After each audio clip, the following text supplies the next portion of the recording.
Bonjour et bienvenue dans cette petite séquence vidéo, au cours de laquelle nous allons apprendre à calculer sa date d'ovulation et sa période de fécondité, sa période de fertilité.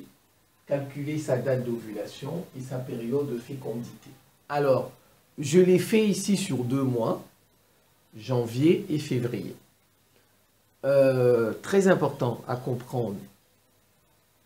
Le cycle des femmes, parce que ça se produit uniquement chez les femmes. Les femmes ont des cycles menstruels.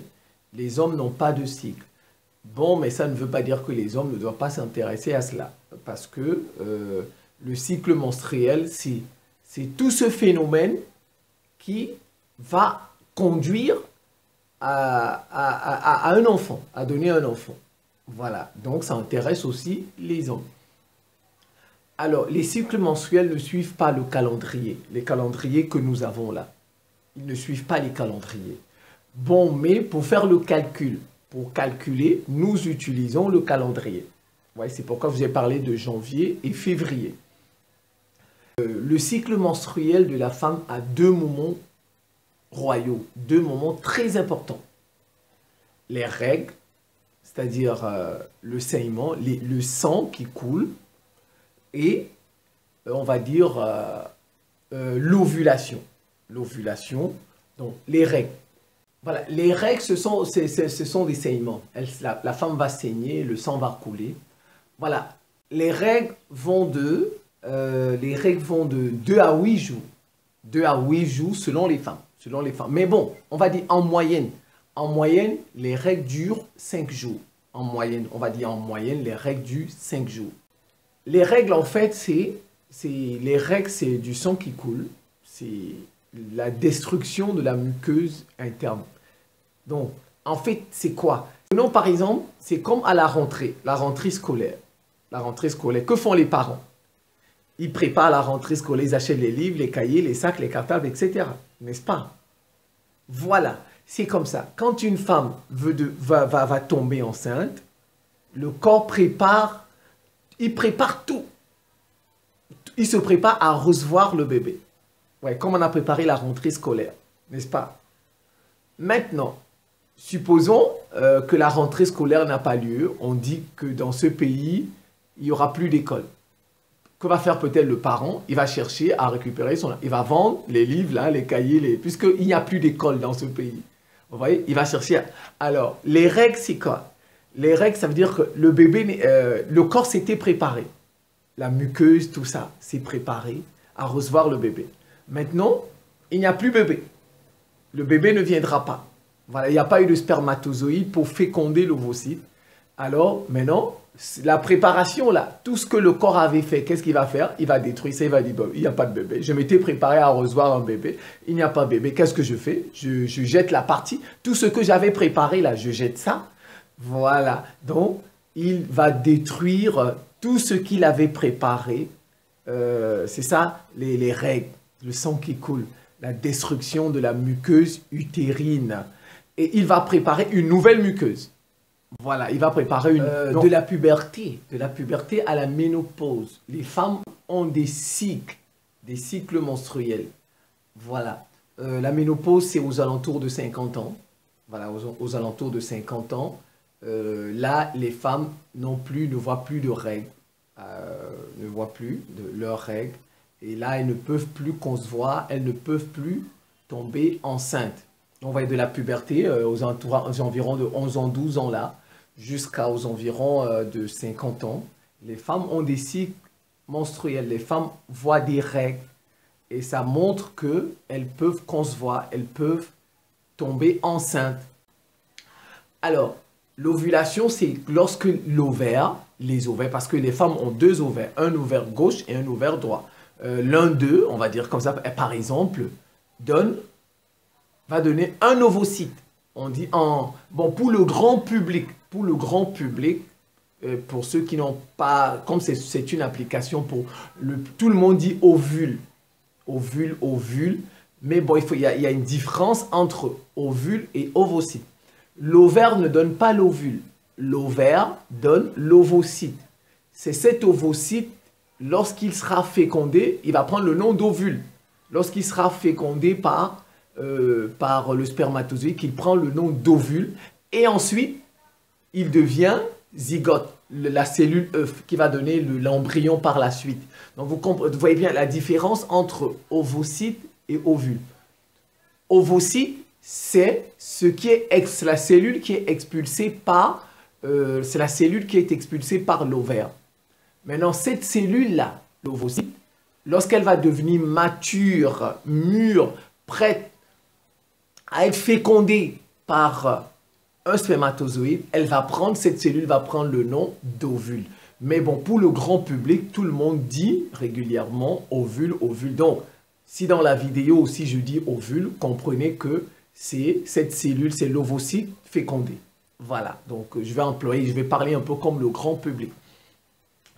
Alors, donc après toutes ces petites explications, je vous ai pris janvier, février. Du 1er janvier, qui a 31 jours, jusqu'ici. Et j'ai entamé aussi février. 1er, 2, 3, 4, 5, 6. Je m'arrête là. Je prends 3 femmes.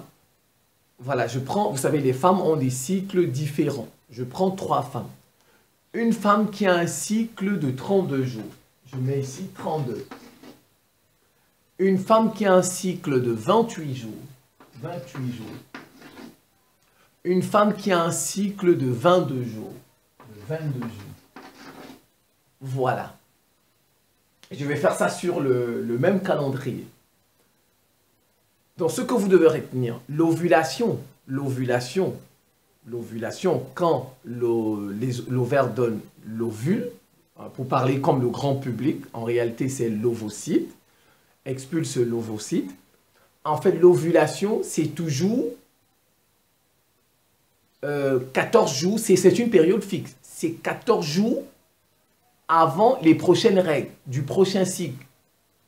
L'ovulation, ce n'est pas 14 jours après les règles. Non, non, non, non. Après les anciennes. Non, non, non. Il faut bien... L'ovulation, c'est 14 jours avant les règles du prochain cycle. On va dire quoi? On va dire quoi? Que les nouvelles règles qui vont venir viennent 14 jours après l'ovulation. Vous voyez? Il faut bien comprendre ça. C'est très important. Les nouvelles règles du prochain cycle vont survenir 14 jours après l'ovulation du cycle le cycle en cours, le cycle dans lequel nous nous trouvons. Voilà. Donc, c'est ça qui vous permet de faire votre calcul. Donc, je prends. Si vous avez un cycle de 32 jours, vous faites 32 moins les 14 là. Les 14 jours qui séparent l'ovulation des prochaines règles. Les prochaines règles du prochain cycle. C'est moins 14. C'est une période, c'est un chiffre, c'est un nombre fixe, 14. Vous faites 32 moins 14. 32 moins 14, ça vous fait 18. Égal 18. Donc, en fait, ça veut dire quoi?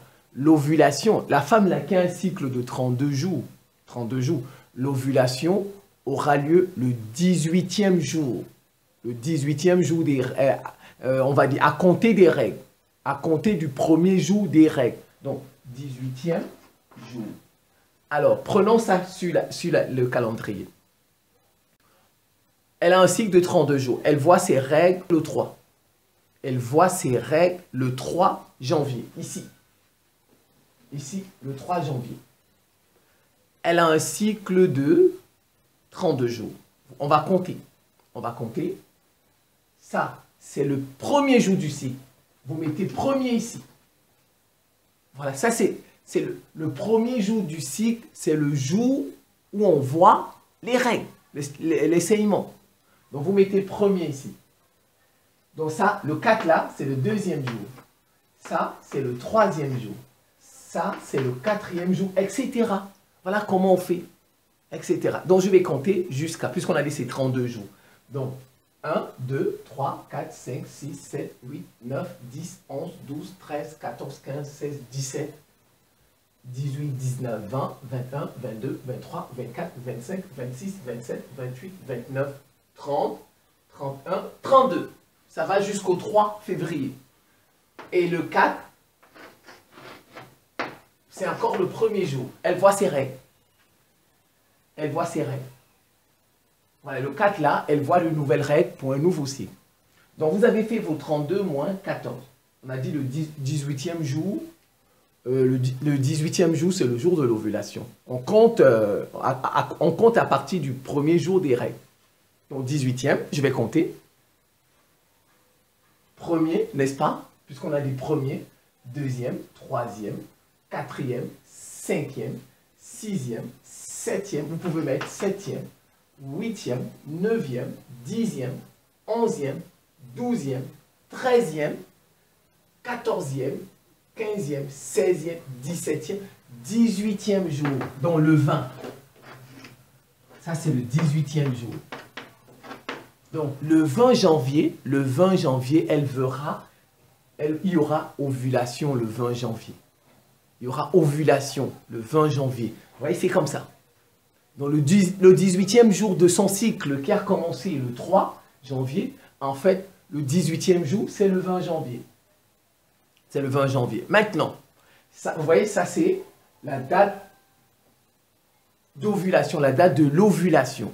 Donc ici, le 20 janvier, qui est le 18e jour de son cycle, l'ovaire va expulser un ovocyte. Un ovocyte, si vous voulez, on va parler comme tout le monde, l'ovaire va donner un ovule. Alors maintenant, on a trouvé la date. Maintenant, la période de fécondité, ça dépend. L'ovule, comme on dit l'ovocyte, tout ce que l'ovule vit un jour. Ovule, un jour, soit 24 heures. L'ovule vit un jour. Le spermatozoïde qui va le féconder, il vit au maximum 2 jours. Mais les plus forts, les plus robustes, les plus résistants peuvent vivre 4 jours, 5 jours.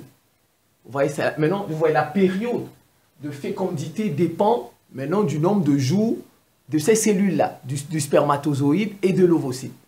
Donc, le spermatozoïde, lui, vit, on va dire, prenons 4 à 5 jours pour les plus robustes. Donc, 4 à 5 jours. Donc, c'est à partir de là que vous pouvez déterminer. Donc, regardez. La date là, le 5 là, et le 1 là, de l'ovule, c'est ça qui vous donne votre semaine, on va dire votre semaine de fécondité, votre période de fécondité. Donc, votre période de fécondité c'est 5 jours avant l'ovulation et 1 jour après l'ovulation. 1 jour après l'ovulation parce que l'ovule là vit 1 jour, il vit 24 jours. Donc, si l'ovulation a lieu le 20, ici, le 20, l'ovule va vivre jusqu'au 21. Jusqu'au 21. C'est tout. Et ensuite, il va mourir. Donc, voilà. Je mets déjà ma ligne ici. Ça, c'est pour l'ovule. Le spermatozoïde, lui, il peut vivre jusqu'à 5 jours. Donc, ça veut dire qu'il peut rester dans le corps d'une femme durant près de 5 jours, voire même 6 jours. Ça veut dire que si l'ovulation a eu lieu le 20, on a dit, c'est 5 jours maintenant avant. Donc, on ne compte pas le 20, on le prend. Le 19, le 18, le 17, le 16, le 15. Voilà, ici. Donc, si vous avez les rapports, par exemple, les rapports sexuels, le 15 janvier, le spermatozoïde est dans le corps. Comme il peut vivre 5 jours, n'est-ce pas? 5 jours, il peut rester jusqu'à l'ovulation. Donc, en fait, la période de fécondité, c'est les 5 jours de vie du spermatozoïde et 1 jour de vie de l'ovule, plus le jour de l'ovulation. Donc, c'est ça qui fait la période de fécondité, la période au cours de laquelle une femme, si elle ne se protège pas, si elle a des rapports sexuels, elle peut se retrouver enceinte. Donc, pour une femme qui a un cycle de 32 jours, comme avec cette date-là que je viens de janvier, la période où elle peut tomber enceinte va du 15 janvier, ça c'est 5 jours avant l'ovulation qui a lieu le 20, au 21 janvier Le 21, le 1 jour de la vie de l'ovule. Donc, du 15 au 21. Du 15 au 21, c'est la période de fécondité de cette femme. Elle a des rapports sexuels le 15, le 16, le 17, le 18, le 19, le 20, le 21. Toute cette période, c'est la période de fertilité pour ce cycle de 32 jours. On va passer au cycle de... Prenons un cycle de 28 jours. Vous prenez les 28 moins 14. N'est-ce pas? 28 moins 14 égale 14. Donc, l'ovulation aura lieu le 14e jour. Le 14e jour du cycle. Voilà. Supposons cette femme a vu ses règles le 2 janvier. Ici. Le 2 janvier. Le 2 janvier devient quoi? Le premier jour du cycle. Donc, 2 janvier, je mets ici premier. N'est-ce pas? Donc, le 3 devient le 2. Le deuxième jour, ça devient ici le 3e jour. Voilà, c'est un cycle de 28 jours. Je vais mettre sur mon calendrier les 28 jours. Donc, ça, c'est le premier jour. 1, 2, 3, 4, 5, 6, 7, 8, 9, 10, 11, 12, 13, 14, 15, 16, 17, 18, 19, 20, 21, 22, 23, 24, 25, 26, 27, 28. Donc, ça tombe le 29. Le 30, c'est les nouvelles règles, le premier jour du nouveau cycle. Donc, ici, je vais du 2 janvier au 29 janvier. Voilà mon cycle. J'ai fait 28, j'ai trouvé le 14e jour. On compte le premier jour des règles, donc je vais trouver. Donc ça, quand c'est 28 jours, c'est plus facile. Donc, 1, le premier, le premier, deuxième, troisième jour, quatrième jour, cinquième jour, sixième jour, septième jour, huitième jour, neuvième jour, 10e jour, 11e jour, 12e jour, 13e jour, 14e jour. Voilà. Ça c'est le 14e jour. Donc le 15 janvier, il y aura ovulation. Le 15 janvier. Et comme on reprend, le spermatozoïde les plus robustes vivent 5 jours et l'ovule vit 24 heures. Donc, vous trouvez votre période. Donc jusqu'au 16. Et puis, vous comptez 5 jours avant. 1, 2, 3, 4, 5. Voilà. Votre période de fécondité, de fertilité va du 10 au 16. Voilà. Cette période-là, parce que le spermatozoïde peut être dans le corps de la femme durant toute cette période. Donc vous voyez, si elle a des rapports, si par exemple, elle a les rapports le 11, il y aura des spermatozoïdes, ils vont vivre à peu près 5 jours, donc ça peut coïncider, avant qu'ils ne meurent, ça peut coïncider avec le jour de l'ovulation, le 15. Vous voyez? Donc si par exemple, vous avez le spermatozoïde, vous avez des rapports sexuels le 13, les spermatozoïdes sont dans le corps, n'est-ce pas? Ils vont vivre 5 jours.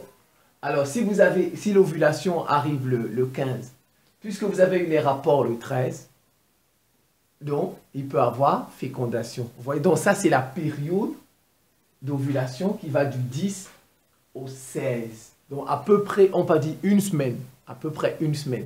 Vous voyez, voilà un peu comment on fait. Si vous prenez, par exemple, quelqu'un qui a un cycle de 22 jours, vous faites 22 moins 14. 22 moins 14, vous trouvez 8. Donc, l'ovulation aura lieu le 8e jour. Le 8e jour. Et vous faites la même chose, tout simplement. Vous regardez votre calendrier, vous marquez et puis vous trouvez. Si vous regardez votre cycle, le nombre de jours de votre cycle, et vous appliquez comme on vient de le faire. Si votre cycle a 25 jours, vous faites 25 moins 14. Donc, c'est le résultat là dont vous appliquez. Si votre cycle a 24 jours, 26 jours, 31 jours, 29 jours, vous appliquez, vous faites le nombre de jours de votre cycle, moins 14, c'est tout. Et puis, vous appliquez sur votre calendrier au moment où vous êtes en train, le moment que vous vivez. Si c'est le mois de février, si c'est le mois de mars, si c'est le mois, vous appliquez là-bas. Voilà, c'est tout. Maintenant, il y a des petits signes des petites techniques, on va dire signes techniques qui montrent que le corps de la femme est en train d'ovuler, que les ovaires sont en train d'expulser des ovules, plus précisément des ovocytes. Vous savez, la femme a deux ovaires, un ovaire droit et un ovaire gauche. Alors, si par exemple, elle peut avoir des douleurs lors de l'ovulation, des douleurs au bas-ventre. Donc, si c'est au bas-ventre du côté droit, si elle a des douleurs au bas-ventre du côté droit, c'est que c'est l'ovaire droit qui est en train d'ovuler, qui est en train d'expulser un ovocyte. Voilà. Si elle a des douleurs au bas-ventre du côté gauche, c'est l'ovaire gauche qui en est responsable. Vous voyez, il y a ça. Donc, il y a les douleurs. Bon, on peut faire des tests aussi d'ovulation qu'on vend, des tests qu'on vend en pharmacie. Voilà, il y a des tests. Voilà, qu'elle peut faire sur plusieurs jours. Voilà, pour tester des tests d'ovulation qu'on peut faire sur, comme il y a des tests de grossesse, etc., qu'on peut faire sur plusieurs jours. Et un dernier marqueur, c'est par exemple la température du corps.